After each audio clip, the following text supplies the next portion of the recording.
Okay, the question someone had asked about earlier was a problem number 29. This is from homework 1.2 to 1.4, and the problem reads, find f of x when f of 1 is equal to 4 and f of 3 is equal to 5. Okay? So really what this part of the problem is telling you right here, this entire part here, is that really when x is equal to 1, y is equal to 4, okay? Because the x is really the number that goes in the parentheses here in the f of x, so in this case 1, and whatever it equals is the y, alright? And then likewise right here, this other part is telling you f of 3 equal 5. That's also saying when x is equal to 3, y is equal to 5, like that.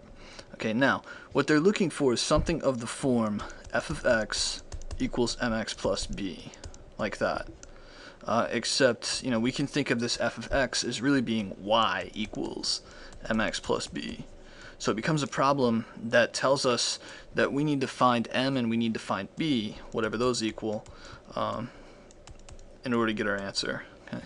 So these two pairs of coordinates, these two statements right here are really telling us that we have two ordered pairs. We have 1, 4, and we also have 3, 5, like that.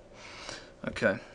So we're going to use, first of all, those two ordered pairs to find our slope m, which for us is going to be 5 minus 4 over 3 minus 1, y2 minus y1 over x2 minus x1.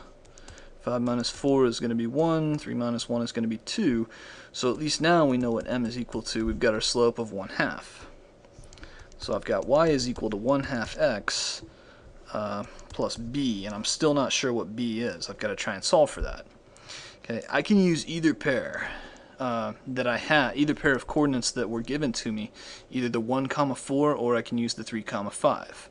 And what I'm going to do is I'm going to use the 1, 4, and I'm going to plug in 1 for x and 4 for y. Okay? If I use that first pair, I've got to use 1 for x and 4 for y. I can't use either of these numbers for x or y. Okay, so now instead of having y is equal to, I'm going to have 4 is equal to, because I'm really plugging in 4 for y. And instead of having 1/2 times x, it's going to be 1/2 times 1, because x is equal to 1. Now by doing that, I've set up an equation that I can actually go through and solve. Okay, so 1/2 times 1 is going to be 1/2, and now I can subtract 1/2 from both sides of this equation and solve for b. And the question now becomes, over here, 4 minus 1/2 equals b. And what I've got to do is really just go through and find my common denominator to subtract 4 minus 1/2. So instead of writing 4, I'm going to rewrite that as 8 over 2, because 8 divided by 2 is equal to 4. Those are equivalent expressions. And by writing it as 8 over 2, now I have my common denominator. So from this step here to this step here, all I've done is just change that 4 into an 8 divided by 2 to give me a common denominator. So 8 over 2 minus 1 over 2 is going to be 7 over 2 equals b, and that's going to give us our answer. F of x is equal to 1/2 x plus 7 over 2.